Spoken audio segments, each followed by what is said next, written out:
In this episode of Latitudes, we follow the trail of one of the great explorers, Sir Ernest Shackleton, on a unique Antarctic expedition. We discover some of Britain's hidden treasures, restored canals, houses, planes and caravans. And we journey to an extraordinary dive destination, Cipidan Island, which is also known as the turtle capital of the world.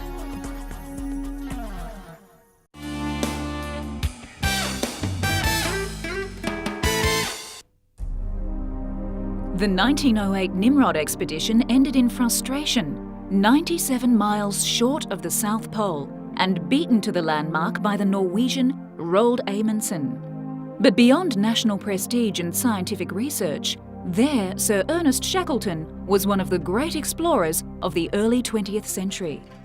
He and his fellow Briton, Robert Falcon Scott, and their Norwegian rivals led the way in polar exploration. We visit an exhibition in Cambridge which throws new light on his leadership. When Shackleton and contemporaries explored thousands of miles of the uncharted Antarctic, they were true groundbreakers. This was exploration before satellite phones and high-tech navigational devices. Perhaps his most famous expedition began just as the First World War broke out. By 1915, the attempt by Shackleton and his team to make the first trans-Antarctic crossing on Endurance was in trouble. Food was in short supply as they trekked more than 1,800 miles. His diaries, on show for the first time, reveal a man who understood the dynamics of leadership. From a teenager who joined the British Merchant Navy in the late 19th century, Shackleton's passion to explore grew. The motivation that drove him was complex. He clearly enjoyed greatly the aesthetics, the beauty, and the grandeur of the Antarctic.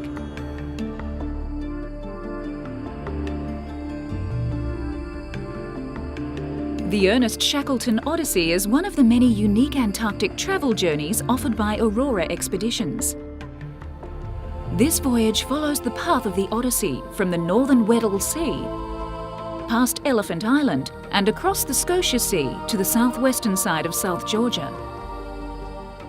Shackleton's epic story of survival, which started with the sinking of his ship Endurance in the Weddell Sea 6 months previously, symbolises heroic Antarctic exploration.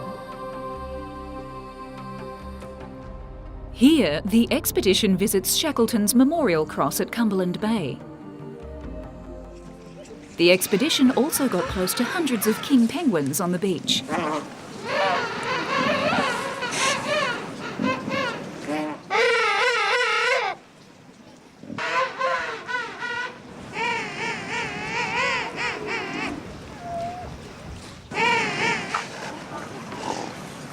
A band of fur seals gets the pulse racing and provides a great photographic opportunity.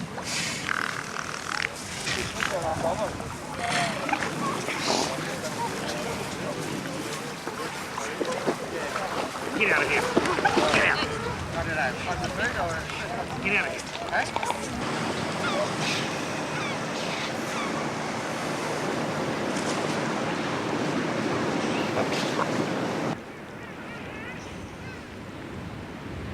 Nearby, a herd of reindeer can be seen.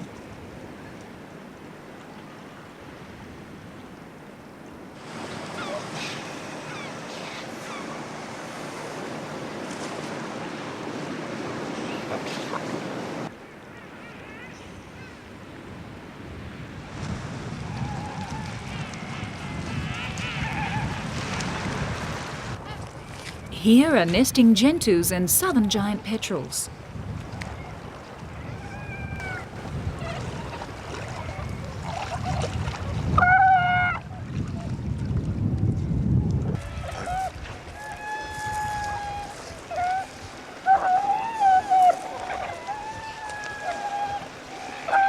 These are expedition-style journeys which benefit from flexibility among staff and passengers alike. The expedition heads to South Georgia to visit the evocative ruins of the abandoned Stromness whaling station. On the 20th of May 1916, Sir Ernest Shackleton arrived here, accompanied by Frank Worsley and Tom Crean after an epic trek of 30 miles from King Haakon Bay.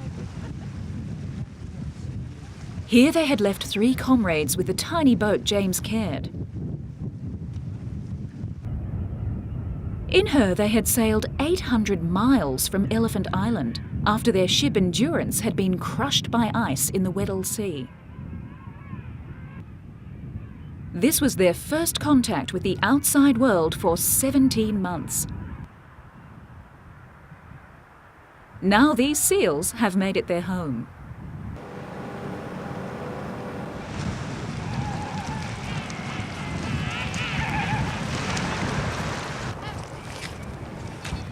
Antarctic expeditions are a unique experience for many reasons. Antarctic summers are blessed with 18 to 24 hours of daylight, which enables adventurers to maximise the time ashore. Exploring opportunities are taken as they arise. One climbing party might set off at 6 p.m. to scale an unclimbed mountain. Sometimes they may go ashore close to midnight to bathe in the thermal springs. If whales are spotted after dinner, they may go aboard inflatable boats for a closer look at the ocean's gentle giants. But generally, days are more routine, with regular meals prepared by European or Australian chefs who are wizards at their craft. The days are filled with lectures, deck-top views of the spectacular Antarctic scenery, and forays ashore to view wildlife or points of scientific or historical interest. Zodiacs are used not only as landing craft, but also takes them closer to icebergs and wildlife. Expert polar naturalists accompany the group on shore, as well as sharing their knowledge through lectures, videos and seminars on board the ship. The overall pattern of cruising life is a relaxed one, punctuated by exciting views and excursions. You can participate in the way that suits you best. It's worth remembering that this is travel in an unpredictable climate in remote and wild areas, albeit in comfort and safety. In Antarctica, you can sometimes end up 100 miles from the expected destination due to a last-minute change of plan. This is the secret of the adventure. With 15 years' experience, Aurora Expeditions is the recognised leader in the Antarctic field. They were the first company in the world to offer camping, mountaineering, glacier walks, iceberg climbing, sea kayaking and scuba diving on Antarctic ship-based expeditions.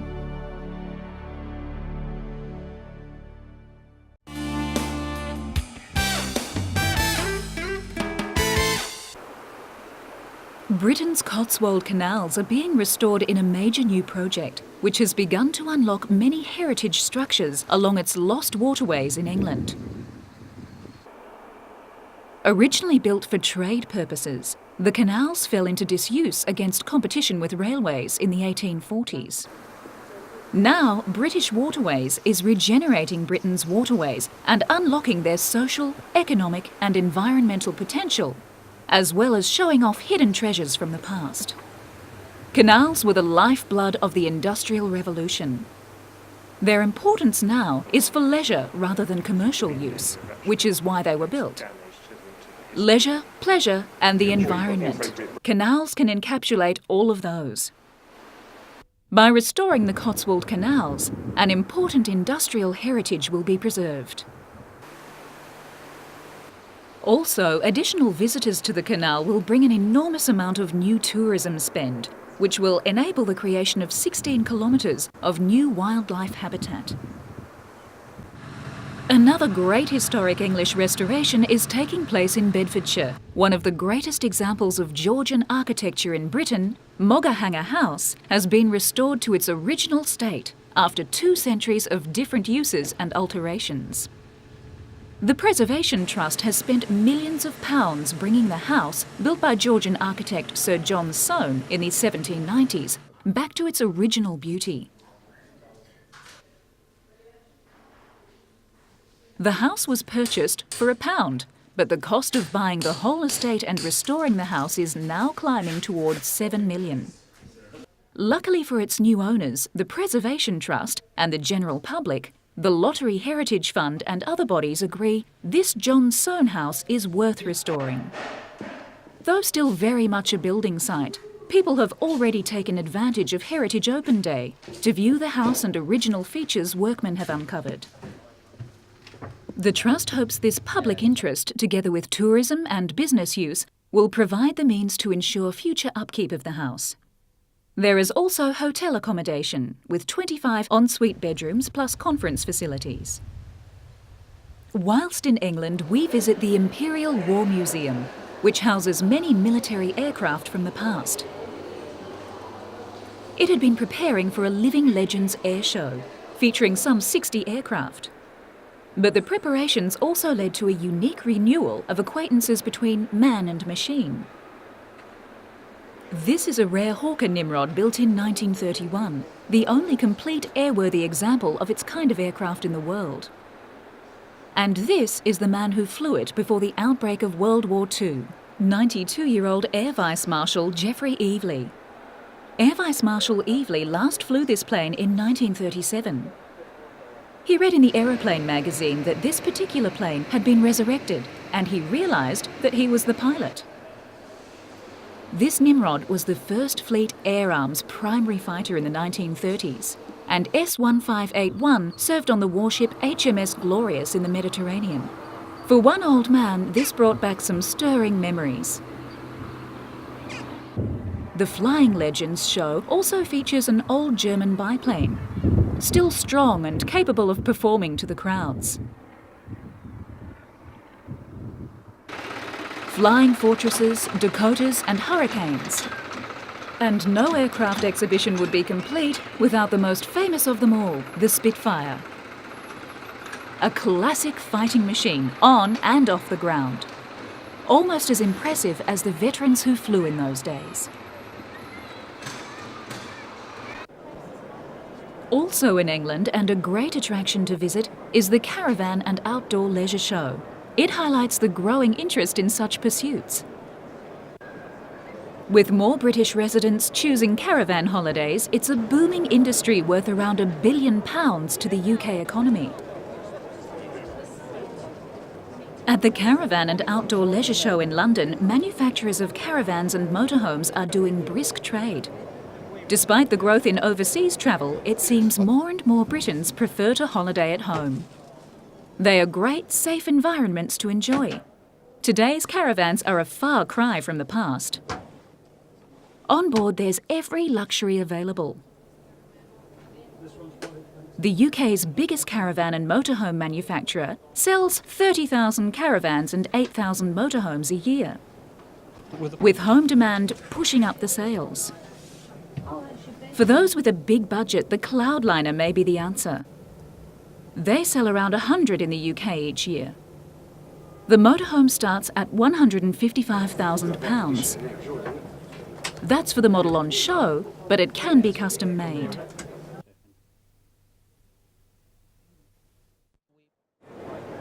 Sales of caravans and motorhomes at last year's show reached £100 million. With more Britons showing an interest in such leisure holidays, the industry is looking to exceed that figure this year.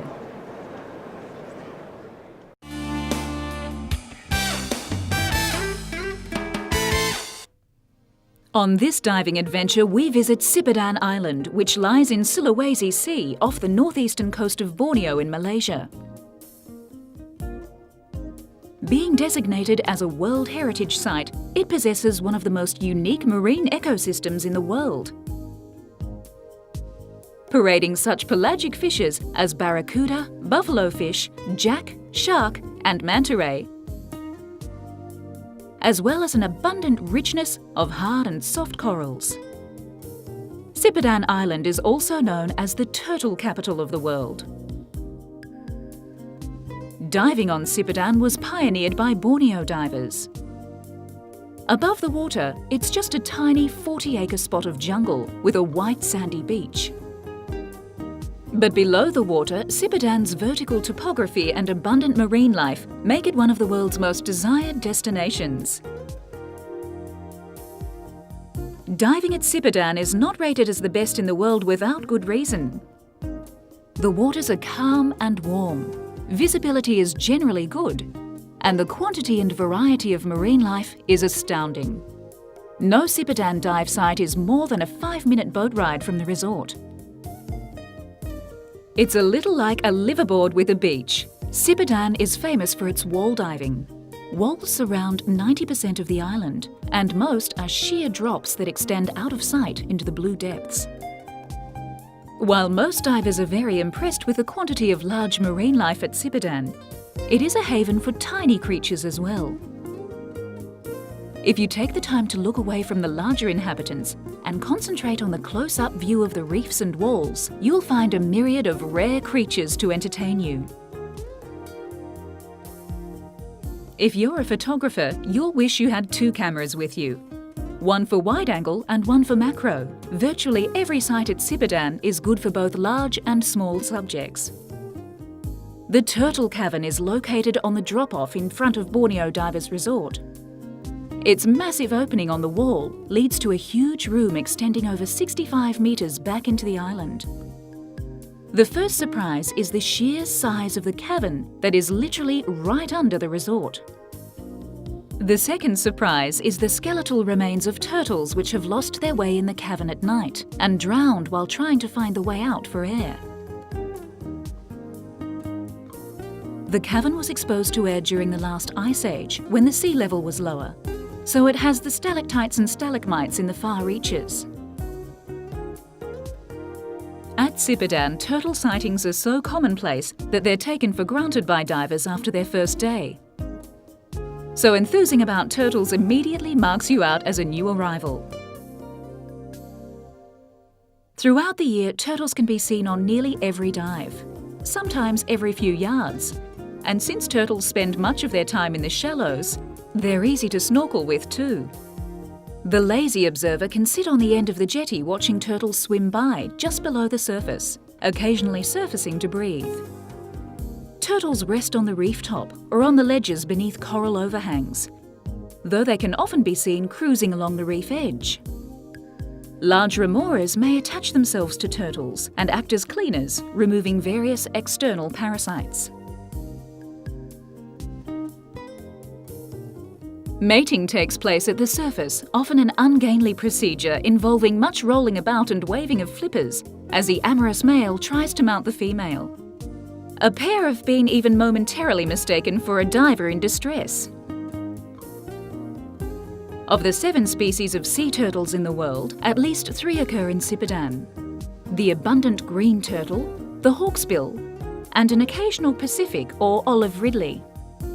Most turtles are carnivores or omnivores, though the mainly vegetarian green turtle prefers a diet of seagrass.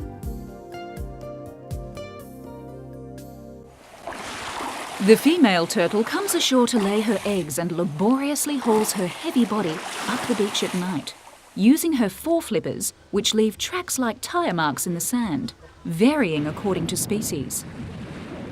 She picks a site above the high water line and uses her foreflippers to dig a shallow pit big enough for her body, then digs an egg chamber in this with her hind flippers. When the eggs have been laid, she flings sand over them and fills in the pit before returning to the sea. The whole process may take several hours and exhausts her.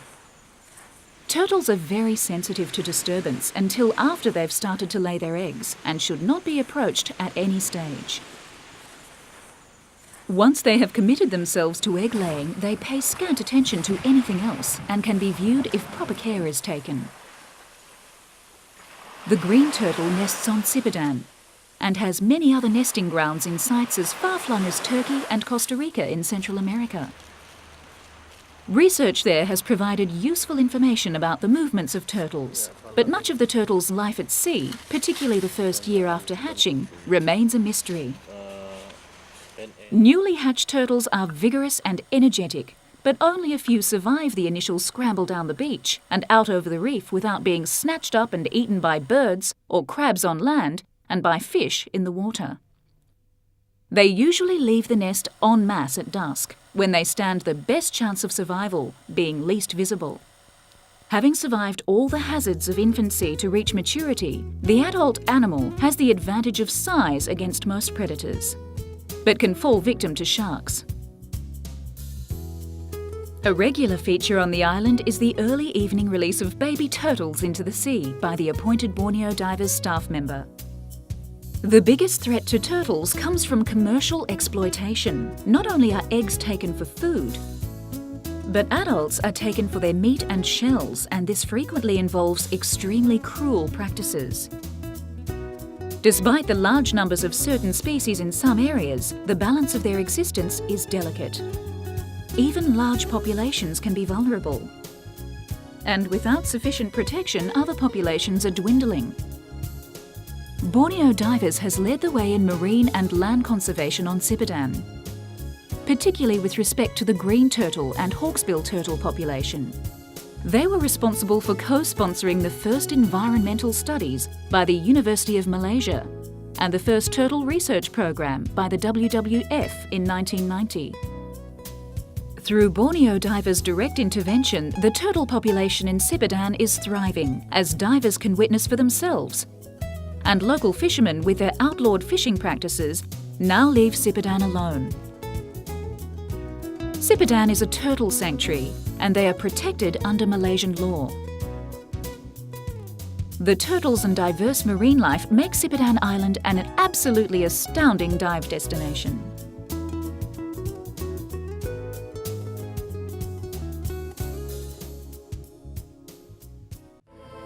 Join Latitudes again when we next trek the globe and explore fabulous and exciting holiday destinations.